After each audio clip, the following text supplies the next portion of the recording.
Jami' As-Shaghir. Kita sudah sampai pada hadis yang ke-29. Faqala al-muallif hafizahullah ta'ala wa nafa'ana bihi wa bi'ulumihi fid dharain amin. Abshiri, bergembiralah ya Ummul Ala, wahai Ummul Ala.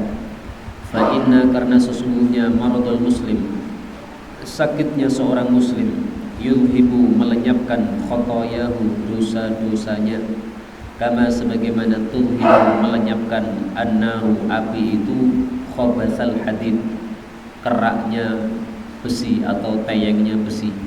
Hadis ini sahih riwayat At-Tabarani, disingkat dengan Tab. Hadis ini menunjukkan dua hal.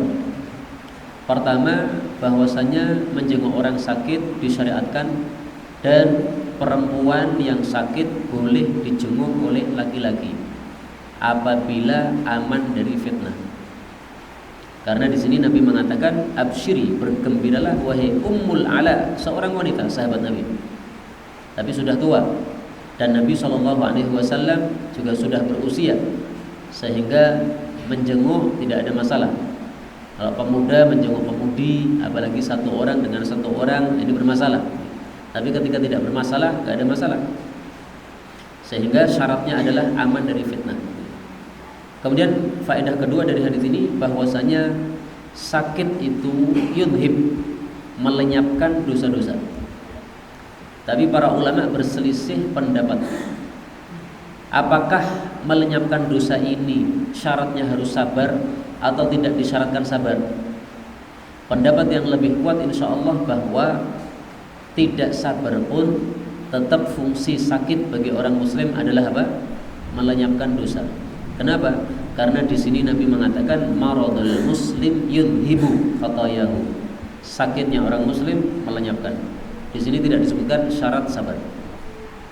Tetapi kalau kita menyertai sakit itu dengan sabar, maka selain dosa-dosa kita digugurkan oleh Allah, kita juga mendapatkan ridho Allah.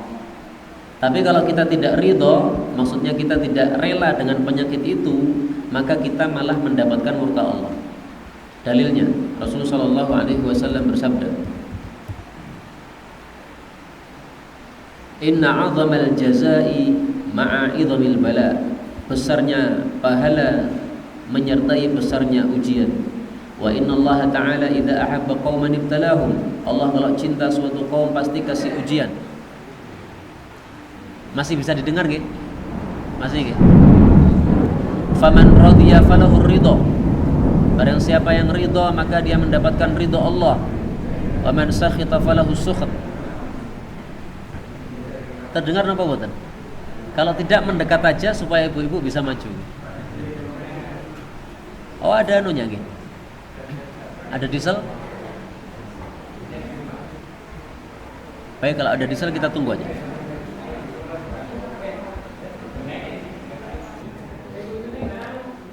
Ya, jadi kesimpulannya kalau kita sakit maka dosa-dosa kita digugurkan oleh Allah. Kalau disertai dengan ridho, kita dapat ridho Allah. Kalau tidak ridho, maka dapat murka Allah. Nah, maka rugi orang yang sakit tidak ridho. Karena meskipun sakit itu fungsi asalnya menggugurkan dosa-dosa, dia tidak ridho malah dapat murka. Sama aja dosanya pergi tapi dapat dosa yang lain. Na'udzubillahi min syarri dzalik. Hadis yang ke-30. Absyiri, bergembiralah ya Aisyah, wahai Aisyah. Amma Allah, adapun Allah, faqad barra'aki, maka Allah sungguh telah membebaskan kamu. Hadis ini qaf, yaitu muttafaqun alaih. Maksudnya membebaskan di sini adalah membebaskan dari tuduhan kepada Aisyah bahwa dia telah berzina dengan siapa? Safwan bin Mu'attal. Alhamdulillah. Jadi ini kasus yang sudah terkenal. Okay? Waktu itu Aisyah dalam peperangan bersama Rasul SAW, beliau ketinggalan karena waktu itu masih belum ada lampu. Ketinggalan gara-gara cari kalungnya. Kemudian setelah itu Safwan bin Mu'attal, karena dia di belakang semua pasukan, dia menemukan Aisyah di tengah jalan. Akhirnya dibawa pulang Aisyah ini. Nah, sampai di Madinah, orang-orang melihat Aisyah sama laki-laki ini berdua, maka mereka mengatakan ini pasti terjadi sesuatu di jalan, zina. Na'udzubillah. Maka Aisyah setelah sampai di Madinah itu beliau sakit, tidak ngerti kalau ada isu kayak begini. Hanya dia merasa aneh, kenapa Rasulullah biasanya kalau saya sakit itu sangat lembut, ini kok tidak lembut. Beliau hanya bertanya gimana kabar, udah gitu aja, nggak lembut. Nah, maka suatu saat ketika dia sedang keluar ke kamar mandi bersama salah satu sahabat yang lain, dikasih tahu bahwasanya di Madinah ini sudah beredar isu bahwa engkau sudah berzina. Na'udzubillah. Nah, begitu mendengar isu ini, Aisyah langsung tambah sakitnya. Tapi Aisyah tidak mengatakan apa-apa. Aisyah tidak membela diri, tidak mengatakan saya ini tidak berzina demi Allah, ya, tidak klarifikasi, tidak. Beliau mengatakan, kalian wahai para manusia umat Islam sudah membicarakan saya perkara yang saya tidak melakukan.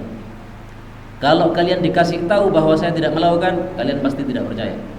Tetapi kalau saya mengaku bahwa saya berzina, padahal saya tidak berzina. Karena itu kata Aisyah, saya cukup ngomong seperti ucapan bapaknya Nabi Yusuf alaihissalatu wassalam. Beliau lupa menyebut nama Nabi Yakub.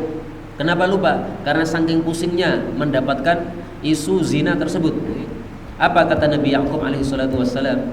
Dia mengatakan, fasabrun jamil wallahul musta'anu ala ma tasifun. Sabar yang baik, Allah lah yang dimintai tolong terhadap segala sesuatu yang kalian ceritakan tentang saya ini. Nah, maka Aisyah tidak membela diri karena dia tahu bahwasanya kalau dia membela diri tidak akan ada gunanya.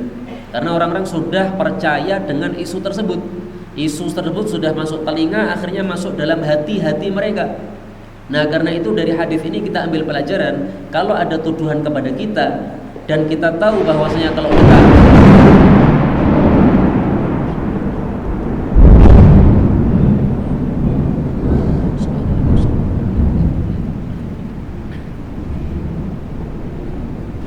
sebagian sahabat Nabi kalau mendengar guntur begini, maka dia membaca ini surat Ar-Ra'd ayat 13, tetapi diubah sedikit gitu. Subhanalladzi yusabbihur ra'du bihamdihi wal malaikatu min khifatihi. Jadi wawunya ini diganti subhana. Subhanalladzi yusabbihur ra'du bihamdihi wal malaikatu min khifatihi. Baik, diteruskan gitu. Subhanalladzi yusabbihur ra'du bihamdihi wal malaikatu min khifati. Moga bersama-sama. Subhanalladzi yusabbihur ra'du bihamdihi wal malaikatu min khifati. Lagi. Subhanalladzi yusabbihur ra'du bihamdihi wal malaikatu min khifati.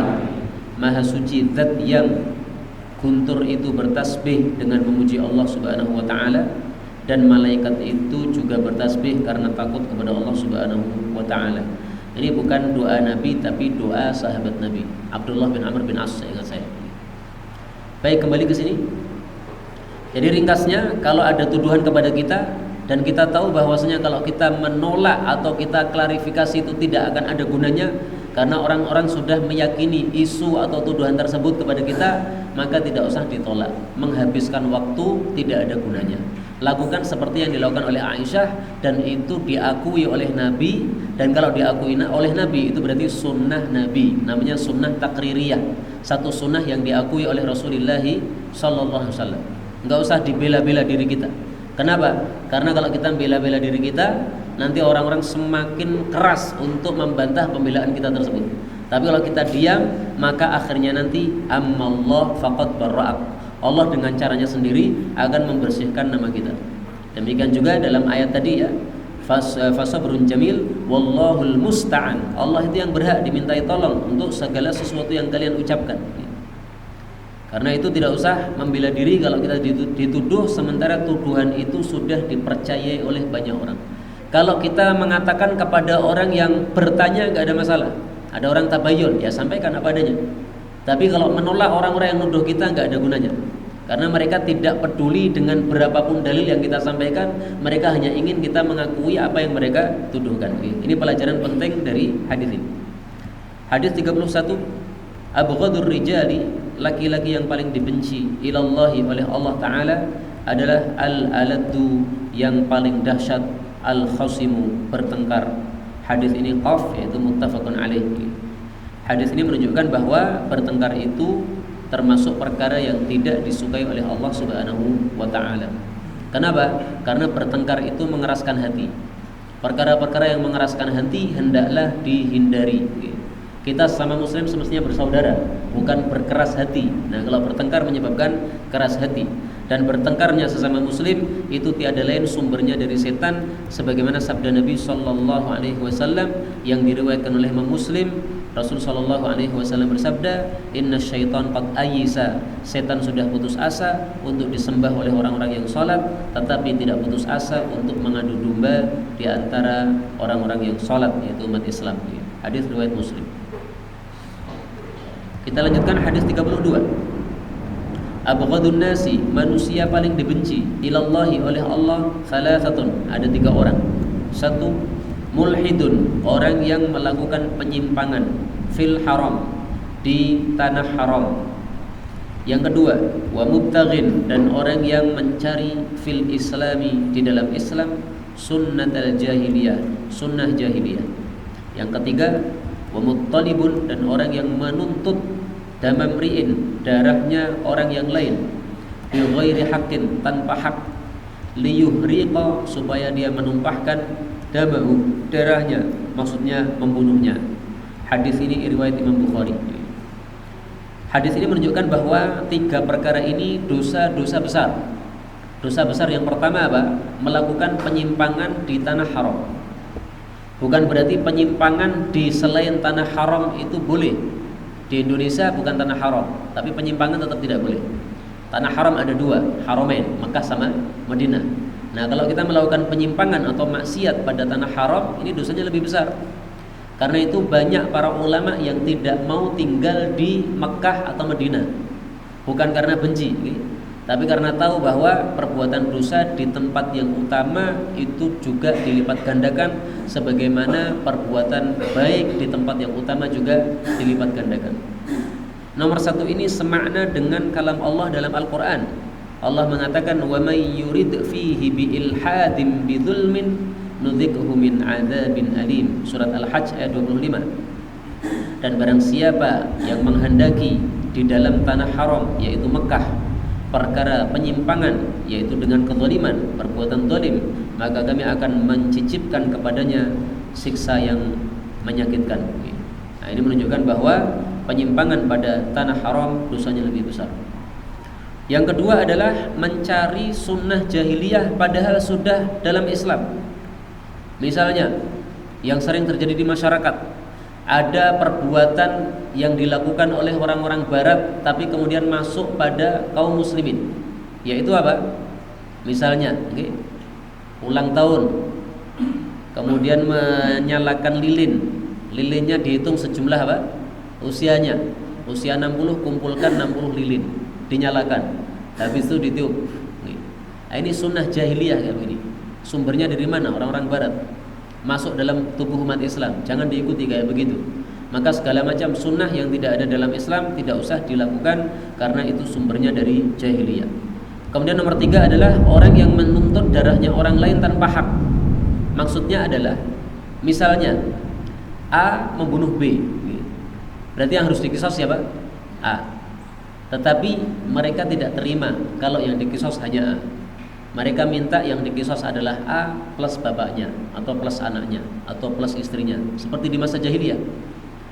Kalau satu kabilah rendah membunuh kabilah yang mulia, maka kabilah mulia ini tidak akan terima kalau hanya diserahkan satu orang.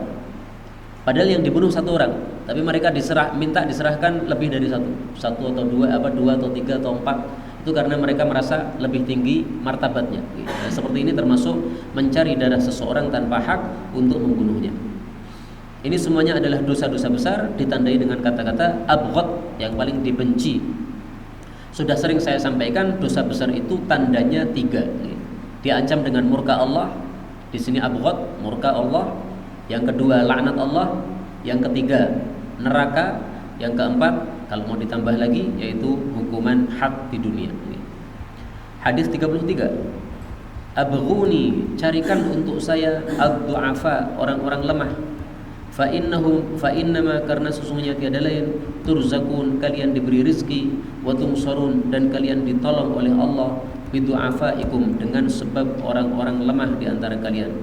Hadis ini mim itu adalah Imam Muslim, ya, riwayat Imam Muslim. Ini kode-kodenya nggak saya baca semua ya, tapi saya ambil yang paling sahih. Nah, di sini mim ini Muslim, ini paling sahih, sehingga ini yang paling yang saya baca. Hadis ini menunjukkan fadilahnya orang-orang lemah. Orang-orang lemah yaitu orang-orang miskin, rakyat jelata. Mereka adalah penyebab datangnya pertolongan dari Allah, penyebab datangnya rizki dari Allah Subhanahu wa ta'ala. Dan ini sangat nyolok sekali, terlihat sekali dalam keseharian kita. Coba nggak ada orang miskin, orang-orang kaya itu susah semua, Pak. Karena nggak ada yang mau cuci mobil dia, tidak ada yang mau cuci piring dia, tidak ada yang mau cuci baju dia, susah. Gara-gara ada orang-orang miskin itu, maka ada yang mau bekerja membantu orang-orang kaya ini. Maka di Mekah itu kenapa kok dirawat orang-orang miskin di Mekah? Karena memang mereka butuh kepada mereka. Sehingga di Mekah itu selain kita lihat bangunan-bangunan yang megah, memang orang-orang Mekah orang kaya, tapi juga kita lihat di sana banyak bangunan-bangunan kumuh. Di situ adalah orang-orang miskin tinggal. Rata-rata bukan dari orang Mekah, atau mungkin semuanya bukan dari orang Mekah. Ada dari Indonesia, ada dari Yaman, ada dari yang lain-lain. Mereka jaga mereka karena menyebabkan rezeki bisa berjalan lancar pada mereka dengan sebab adanya orang-orang miskin ini. Nah, apa rahasianya orang miskin? Kenapa kok mendapatkan rezeki dengan sebab mereka? Kita lihat hadis yang lain. Rasulullah sallallahu alaihi wasallam bersabda,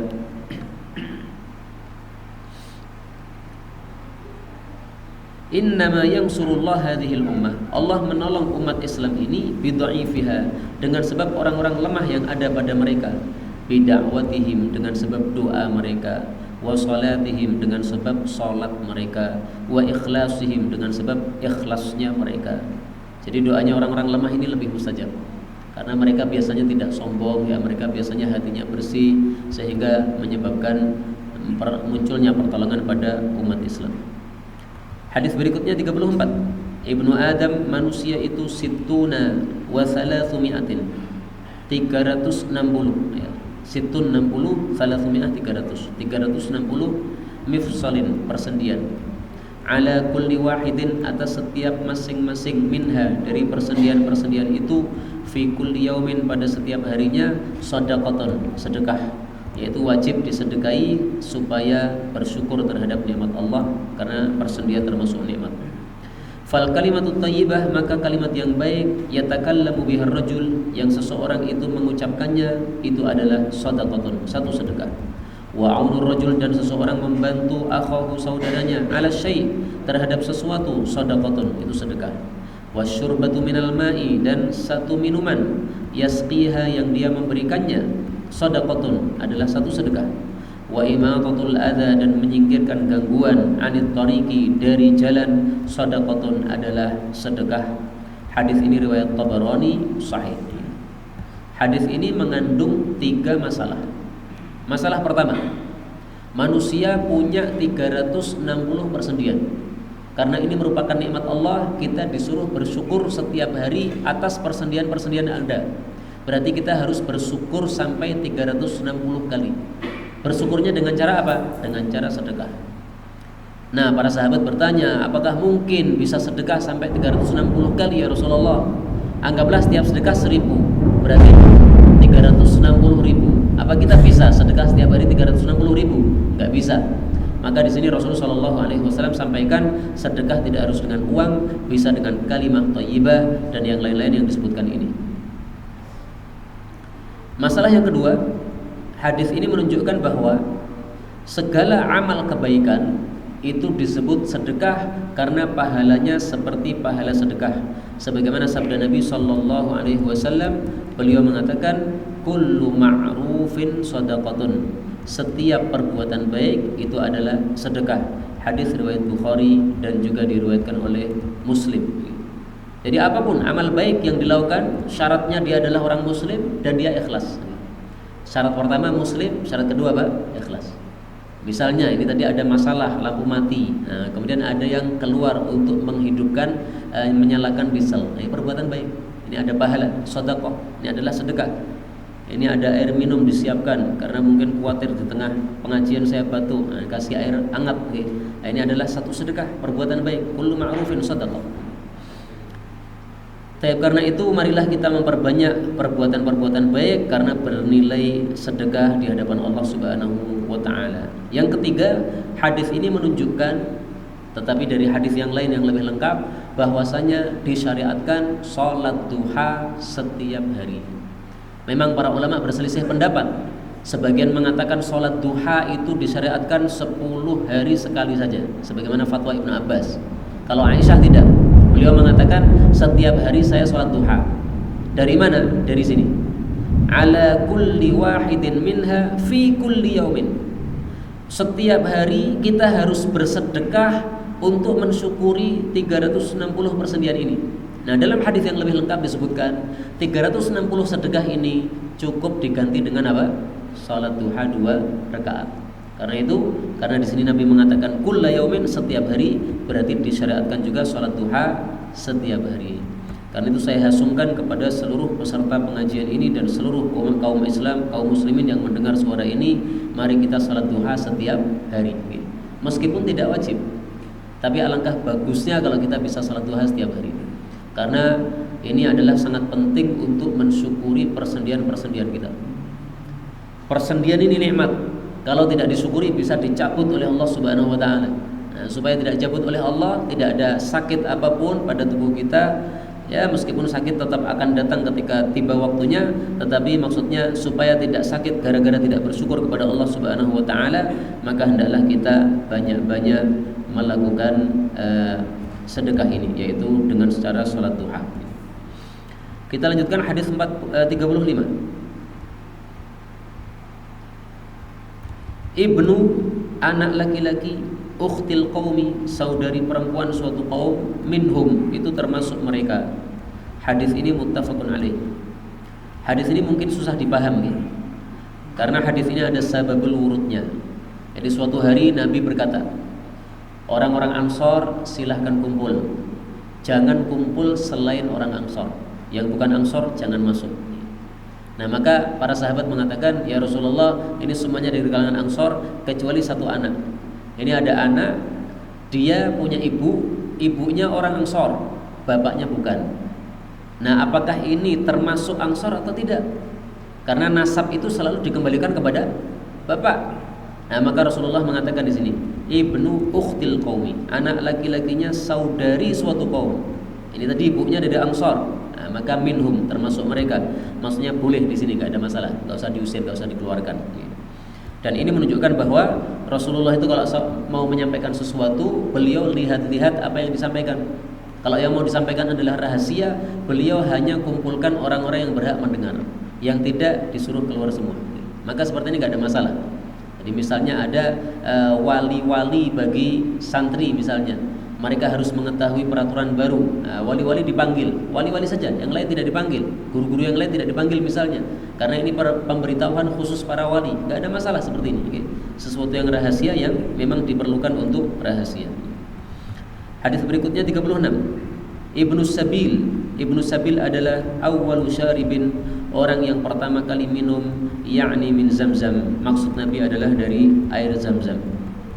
Hadis ini maksudnya adalah bahwasanya orang yang kehabisan bekal di tengah perjalanan itu yang paling berhak untuk minum air Zamzam. Karena air Zamzam itu biasanya mereka berdesak-desakan untuk mengambilnya, ya ngantri. Nah, siapa yang paling berhak adalah Ibnu Sabil. Ini hadisnya sahih riwayat Tabarani di dalam Mu'jam Al-Awsat. Kemudian jangan lupa kalau kita minum air Zamzam, maka hendaklah dalam minum air Zamzam tersebut kita mendoakan perkara-perkara yang kita inginkan. Misalnya pengen hafalan Quran kuat, nah maka sebelum minum air Zamzam berdoa, ya Allah kuatkan hafalan saya. Ada pada doa dibaca, Bismillah, salawat dan sebagainya, kemudian Bismillah minum. Kenapa? Karena air zam-zam itu kata Nabi sesuai niatan kita minum untuk apa akan diberikan oleh Allah Subhanahu wa taala.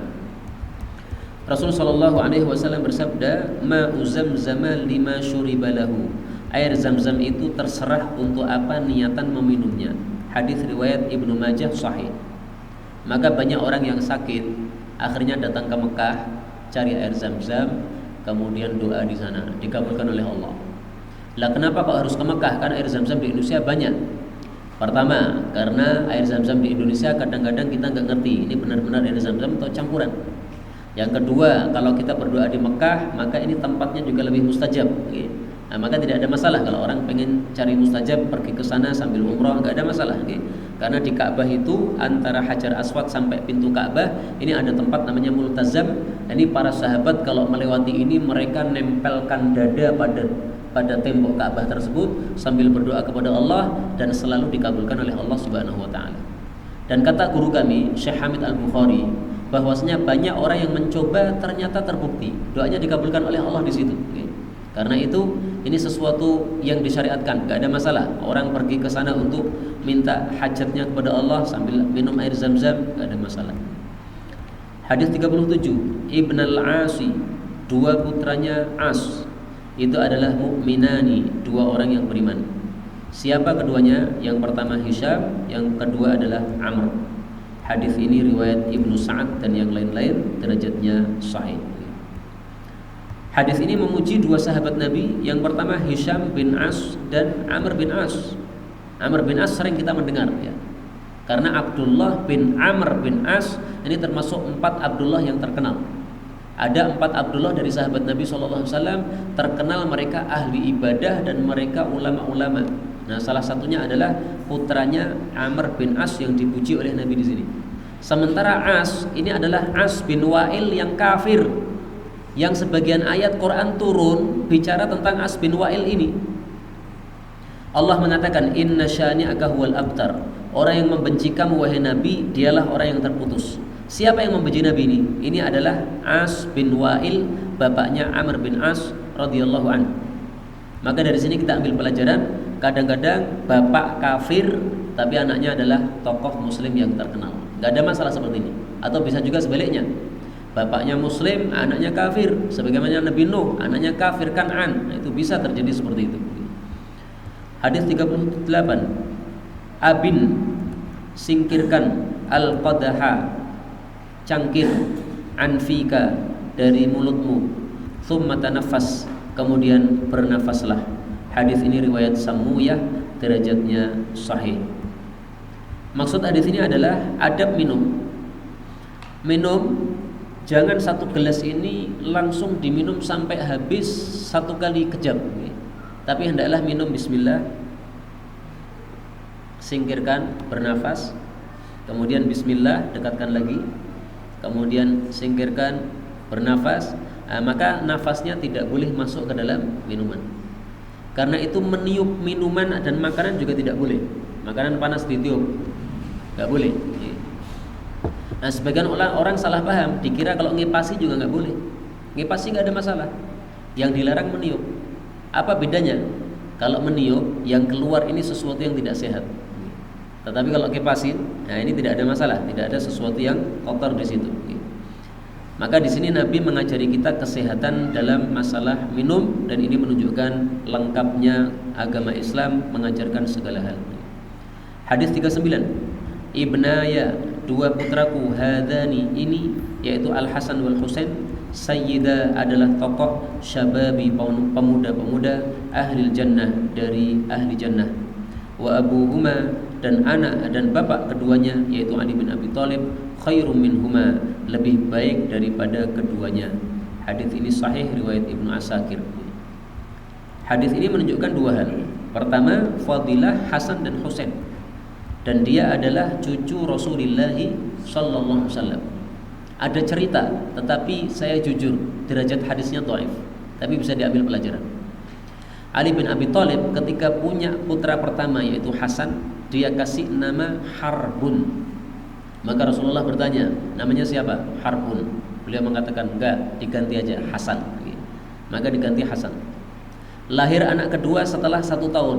Jadi jarak antara Hasan dan Husain ini 1 tahun jarak lahirnya. Maka dikasih nama lagi Harbun. Maka Rasulullah mengatakan jangan kasih nama Husain. Lahir anak yang ketiga, tapi berapa tahun saya nggak ngerti. Dikasih nama Harbun lagi. Maka Rasulullah mengatakan enggak, namanya adalah Muhsin. Nah, jadi anaknya Ali bin Abi Thalib itu Hasan, Husain sama Muhsin. Harbun itu artinya perang. Ini menunjukkan bahwa nama yang maknanya kurang baik jangan diberikan kepada anak kita. Anak dikasih nama perang, padu terus mungkin. Nah, maka kasih nama itu yang maknanya bagus. Misalnya Nafi, ya, anak yang bermanfaat. Misalnya soleh, anak yang soleh. Nah, itu kayak begitu mestinya. Atau misalnya taqi, naqi, ya, yang bertakwa, yang jernih hatinya. Seperti anak saya pertama kan namanya Taqi Naqi, yaitu diambil dari Taqiyun Naqi, ya, dalam hadis Nabi SAW. Nah, termasuk juga ini Hasan Husain. Tapi hadis tersebut, cerita tersebut derajatnya dhaif, dan saya yakin Ali bin Abi Thalib tidak sebodoh itu. Ya. Tidak mungkin dia kasih nama sampai 3 kali, padahal sudah diganti oleh Rasul SAW. Pasti pertama sudah diganti, sudah besoknya sudah tidak akan pakai nama tersebut. Yang kedua, hadis ini menunjukkan bahwa Ali bin Abi Thalib lebih utama daripada putranya, yaitu Hasan dan Husain. Padahal Hasan dan Husain adalah tokoh pemuda ahli jannah. Maka ini menunjukkan bahwa sahabat Nabi itu derajatnya bertingkat-tingkat. Ada yang paling tinggi derajatnya, ada yang di bawahnya, ada yang bawahnya lagi. Karena itu sepakat Ahlus Sunnah wal Jamaah, sahabat Nabi yang paling utama adalah siapa? Abu Bakar As-Siddiq, kemudian Umar, kemudian Utsman, kemudian Ali. 4 khulafa Rasyidin ini adalah orang paling utama dari sahabat Nabi SAW secara urut. Setelah 4 orang ini baru kemudian al-ashrah, 10 orang yang dijamin Nabi masuk surga. Nanti akan kita baca hadisnya. Kemudian setelah 10 orang ini, kemudian orang-orang yang hadir dalam perang Badar. Mereka adalah orang-orang yang utama. Nah, kemudian lagi ada urutan-urutan yang lain, tapi yang paling masyhur 3 urutan tadi. Khulafaur Rasyidin, kemudian 10 orang yang dijamin masuk surga, dan 10 orang ini termasuk 4 Khulafaur Rasyidin tadi, kemudian para syuhada Badar. Hadis 40, Ibnu Sumayyah, putranya Sumayyah, ma'urido, tidaklah dihadapkan alaihi kepadanya amroni, 2 perkara, qattu sama sekali, illa kecuali ikhtara, dia memilih al-arsyad yang lebih baik minhuma, dari 2 perkara tersebut. Hadis riwayat Ahmad sahih. Hadis ini menunjukkan 2 perkara. Pertama, fadilah Ibnu Sumayyah. Siapa Ibnu Sumayyah ini? Ibnu Sumayyah ini adalah seorang sahabat Nabi SAW yang bapaknya bernama Yasir, Ammar bin Yasir. Lah kenapa kok disebut Ibnu Sumayyah? Karena ibunya bernama Sumayyah. Maka di sini sekaligus menunjukkan bolehnya seseorang dinisbatkan kepada ibunya. Bapaknya namanya Yasir, tapi kadang-kadang Nabi mengatakan Ibnu Sumayyah menyebut ibunya. Kemudian yang kedua, hadis ini menunjukkan bahwa kalau ada 2 pilihan, maka hendaklah kita memilih yang terbaik. Misalnya, sekarang ini kita disuruh milih, panjenengan vaksin atau tidak terserah misalnya. Nah, pilih yang terbaik. Vaksinnya bermasalah, ya sudah, tidak usah aja. Bermasalah kenapa? Karena syubhat, atau karena mengandung bahan yang haram, babi, atau mengandung bahan yang haram yang lainnya lagi, misalnya bahan dari monyet dan sebagainya. Nah, monyet itu para ulama haramkan. Maka bagian dari monyet dimasukkan dalam obat, dimasukkan dalam tubuh kita, tidak boleh, karena itu sesuatu yang haram. Sesuatu yang haram tidak boleh masuk dalam tubuh kita, nanti bisa menyebabkan kita jadi bermasalah dalam ibadah kepada Allah Subhanahu wa Ta'ala. Menyebabkan apa? Jadi malas beribadah dan sebagainya. Hadis 41, Ubainiyah. Ini kurang ya, tambahin sendiri. Ubainiyah. Nah, setelah ba ada ya-nya. Wahai para putraku, la tarmu, kalian jangan melempar jamratul aqabah, jumrah aqabah, hatta tatlu asyamsu, sampai terbitnya matahari. Hadis ini riwayat Ahmad sahih. Hadis ini bicara tentang ibadah haji, amalan pada tanggal 10 Dzulhijjah. Amalannya ada 4, salah satunya adalah melempar jumrah. Nah, melempar jumrah pada tanggal 10 Dzulhijjah itu harus hatta tatlu asyamsu, sampai terbit matahari dulu.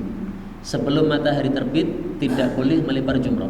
Nunggu sampai masuk waktu duha. Kalau udah masuk waktu duha baru boleh lempar jumroh. Adapun 3 hari setelahnya, tanggal 11, 12, 13, maka orang-orang haji melempar jumrohnya menunggu tergelincir matahari. Adzan zuhur, okay? Sebelum sholat zuhur. Jadi adzan zuhur ditunggu. Kalau sudah adzan zuhur kita ambil jumroh, lempar jumroh. Kita ambil batu, lempar jumroh. Kalau sudah baru kemudian sholat zuhur. Okay? Nah, itu bagi yang pernah melakukan ibadah haji, insya Allah teringat. Tapi bagi yang belum, mudah-mudahan nanti akan diberi haji yang mabrur oleh Allah Subhanahu wa taala. Amin ya rabbal alamin. Yang haji di sini sudah lebih banyak atau lebih sedikit, Pak? Lebih sedikit ya. Alhamdulillah kalau saya haji setiap hari, yaitu ba'da subuh di masjid, kemudian zikir, kemudian keluar dari masjid salat sunnah 2 rakaat. Nah, haji setiap hari. Maka semua kita insya Allah bisa haji setiap hari. Termasuk ibu-ibu, menurut para ulama itu boleh zikirnya di rumah, tidak di masjid. Kemudian menunggu sampai terbit matahari. Kalau sudah baru kemudian sholat 2 rakaat. Dan itu tidak harus duduk zikir, nggak harus begitu. Sambil masak zikir juga nggak ada masalah. Yang penting pada subuh zikir. Kita lanjutkan 42. Abu Bakrin fil jannah. Abu Bakar masuk jannah. Umar fil jannah. Utsman fil jannah. Ali fil jannah. 4 orang ini siapa? Khulafa Rasyidin. Kemudian Tolhah fil jannah, namanya Tolhah bin Ubaidillah. Zubair fil jannah, namanya Zubair bin Awam. Abdurrahman bin Auf fil jannah. Sa'ad bin Abi Waqqas fil jannah. Sa'id bin Zaid fil jannah. Abu Ubaidah ibnul Jarrah fil jannah. Totalnya berapa ini, Pak? 10 orang. Nah, kalau mau dikasih nomor, kasih nomor sendiri-sendiri. Tolhah ini mulai nomor 5. Kemudian Zubair nomor 6. Kemudian Abdurrahman bin Auf nomor 7. Kemudian Sa'ad bin Abi Waqqas nomor 8. Kemudian Sa'id bin Zaid nomor 9. Kemudian terakhir Abu Ubaidah ibnul Jarrah. Sebenarnya nginget-ingetnya gampang.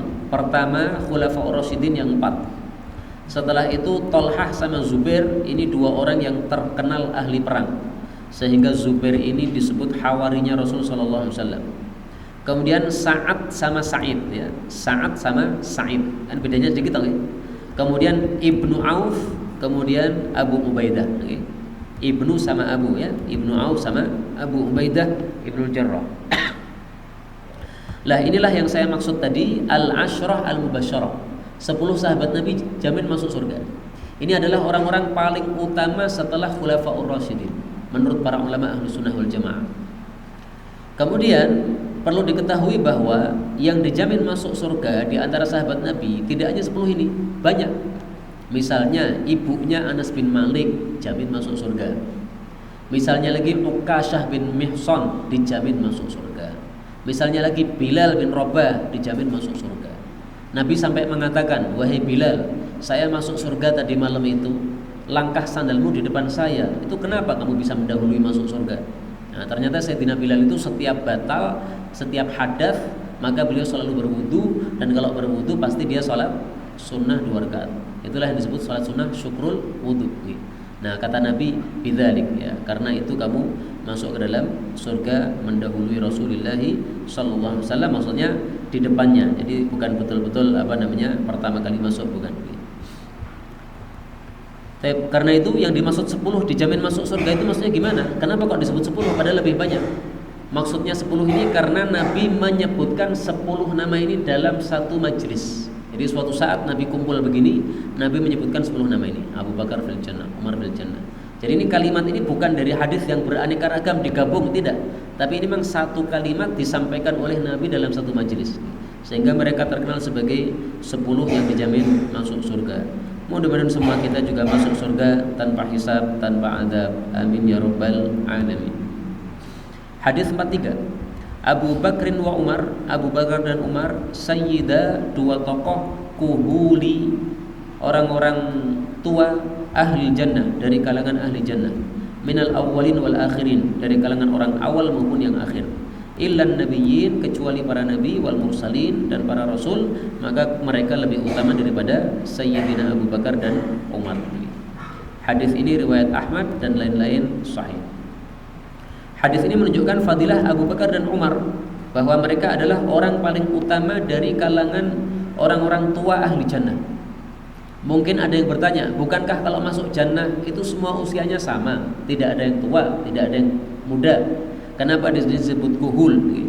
Nah, ini maksudnya adalah waktu Nabi bicara, maka dua orang ini, Abu Bakar dan Umar, ini sudah usia tua, sudah kuhul. Tapi nanti kalau masuk surga ya kembali apa? Muda lagi. Usia berapa? 33 tahun. Kemarin sudah kita baca hadisnya, nggak usah tampilkan lagi, riwayat Tirmidzi, bahwa orang masuk jannah tidak punya bulu, jenggot nggak ada, karena nggak ada bulunya, kumis nggak ada, jadi ganteng-ganteng. Kemudian mereka usianya 33 tahun. Maka ini maksudnya ketika Nabi bersabda usia mereka usia kuhul. Usia kuhul itu berapa? Usia kuhul menurut orang Arab itu yang di atas 30 sampai 50. Maka saya juga termasuk kuhul, karena saya sudah di atas 30 tapi belum 50. Ini termasuk usia kuhul. Yang di bawah 30 itu disebut syabab, pemuda. Menurut definisi ini. Definisi yang lain mengatakan bahwa pemuda itu sampai usia 40. Di atas 40 baru kuhul. Tapi ini pendapat yang terkenal, kuhul adalah 30 sampai 50. Adapun kalau sudah di atas 50, maka ini sudah namanya syekh. Maka Mbah Dadi ini syekh. Syekh Dadi kalau dalam bahasa Arab. Kalau dalam bahasa Jawa nggih Mbah ngoten. Hadis 44. Abu Sufyan bin Harith itu adalah khairu ahli, sebaik-baik dari keluargaku. Hadis ini riwayat Tabarani hasan derajatnya. Siapa Abu Sufyan bin Harith? Perhatikan, Abu Sufyan sahabat Nabi yang terkenal ada dua. Pertama, Abu Sufyan mertua Nabi Muhammad SAW, yang dulu awalnya dia kafir, tapi kemudian ketika Nabi mau Fathu Makkah, dia masuk Islam. Nah, sejak saat itu dia jadi baik. Dan Abu Sufyan itu dulu memusuhi Nabi, tokoh kafir, tapi akhirnya jadi tokoh Muslim. Nah, sekarang Abu Sufyan yang di sini nomor dua, Abu Sufyan bin Harith. Ini berbeda dari Abu Sufyan yang tadi. Ini adalah sepupunya Rasulullah SAW. Karena Harith ini paman Rasul SAW. Nah, makanya kita perlu kenal siapa keluarga Nabi. Bapak Nabi namanya siapa, pamannya siapa, kakeknya siapa. Ini Harith ini adalah Harith bin Abdul Muttalib. Abdul Muttalib siapa? Kakek Nabi. Nah, Harith berarti putranya. Maka ini paman Rasul SAW. Abu Sufyan bin Harith ini pada waktu dia perang Hunain, maka dia termasuk orang yang tidak lari dari perang, sementara sahabat-sahabat yang lain pada lari. Dia pegang tali kekang Rasul SAW, tali kekang unta atau kuda Nabi, ya, supaya apa? Dia menjaga Rasul SAW. Maka di sini beliau memuji dia, mengatakan khairu ahli, dia sebaik-baik keluarga saya, ya, tidak ikut lari perang, maka dipuji oleh Rasul SAW. Hadis 45. Atakum datang kepada kalian ahlul Yaman, penduduk Yaman. Hum mereka itu araqu afidatan, lebih lembut perasaannya, wa alyanu quluban, dan lebih lunak hatinya. Al imanu Yaman, iman itu di Yaman. Wal hikmatu Yamaniyah, dan hikmah itu di Yaman. Wal fakhru, dan kebanggaan, wal khuyala'u, dan kesombongan, fi ashabil ibil, pada pemilik-pemilik unta.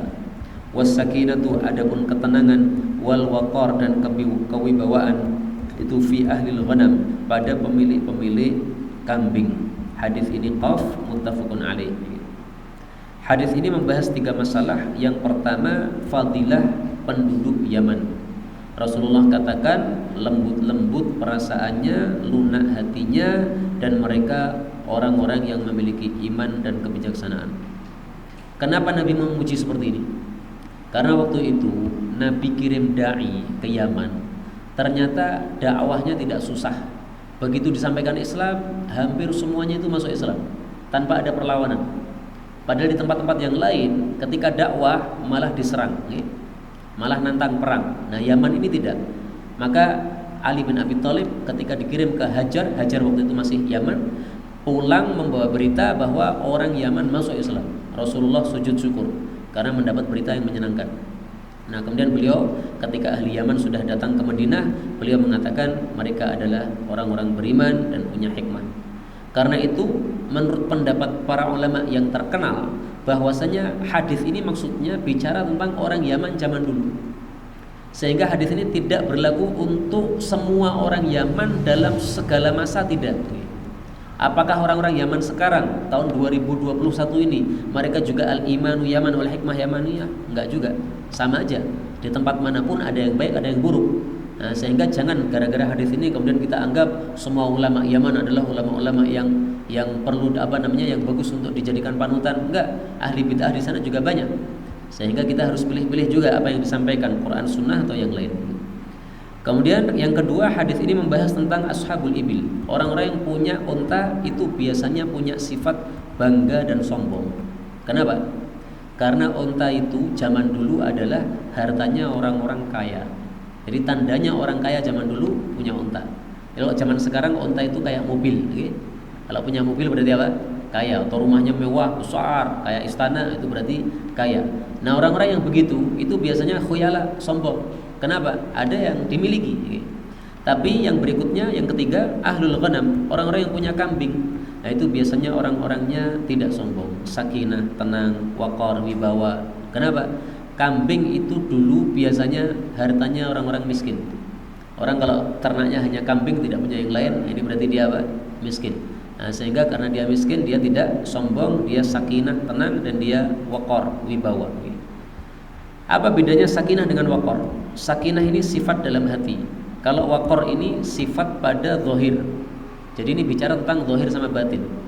Maka sakinah sering diartikan tenang, waqar juga tenang, sama-sama tenang, tapi tenangnya yang lain. Kalau tenang dalam hati sakinah, tenang dalam zahir waqar. Misalnya orang naik motor suka ngebut, nah itu berarti tidak waqar karena zahirnya banter-banter. Kalau sakinah itu tenang dalam hati. Ada sesuatu yang menakutkan, dia tidak takut, santai aja.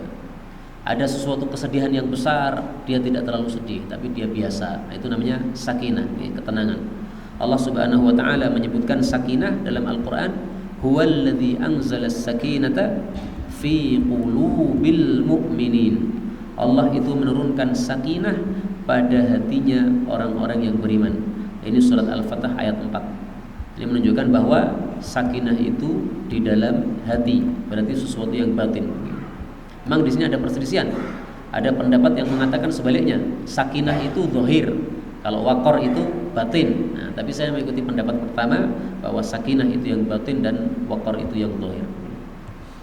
Hadis berikutnya 46. Ini sudah lewat dulu pada bulan Ramadan. Atakum syahrul Ramadan, datang kepada kalian bulan Ramadan. Syahrun mubarak, bulan yang diberkahi.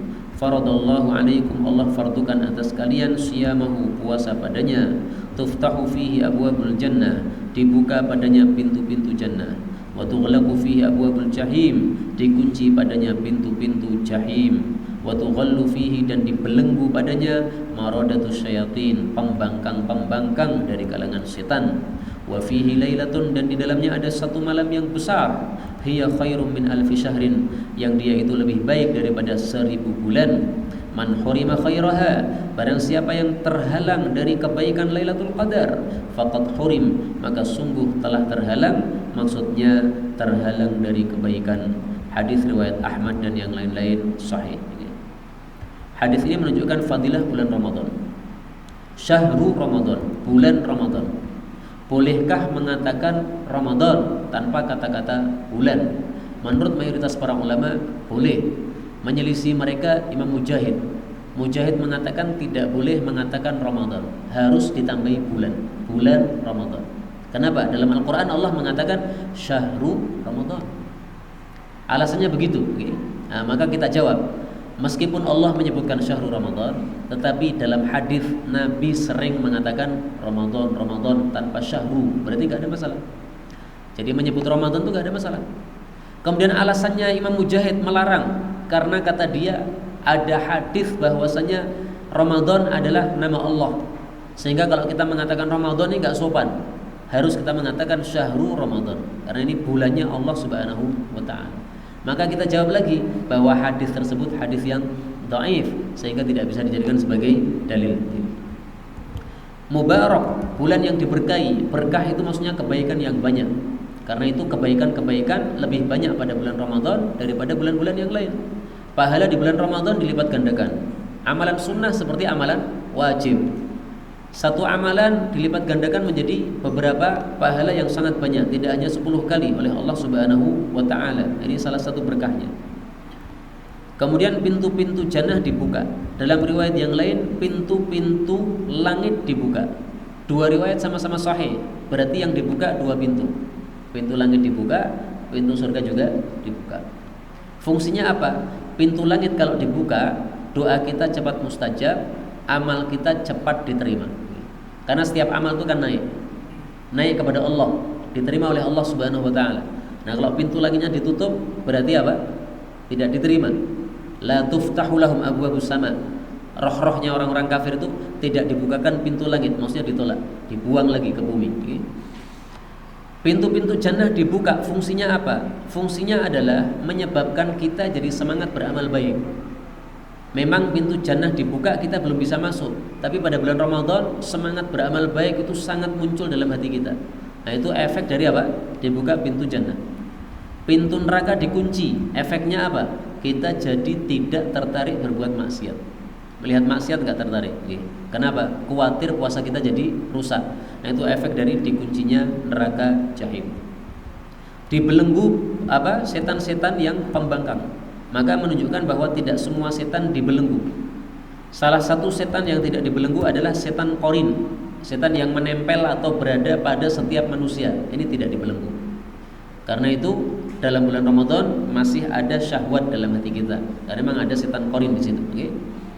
Kemudian Lailatul Qadar, ini sudah pernah kita bahas, tidak usah kita bahas lagi. Inilah hadis-hadis yang dapat kita baca pada malam hari ini. Mudah-mudahan kita semuanya diberi taufik oleh Allah Subhanahu wa taala untuk mengamalkan isinya sehingga mendapatkan pahala dan ridha dari Allah Subhanahu wa taala. Amin ya rabbal alamin. Walhamdulillahi rabbil alamin.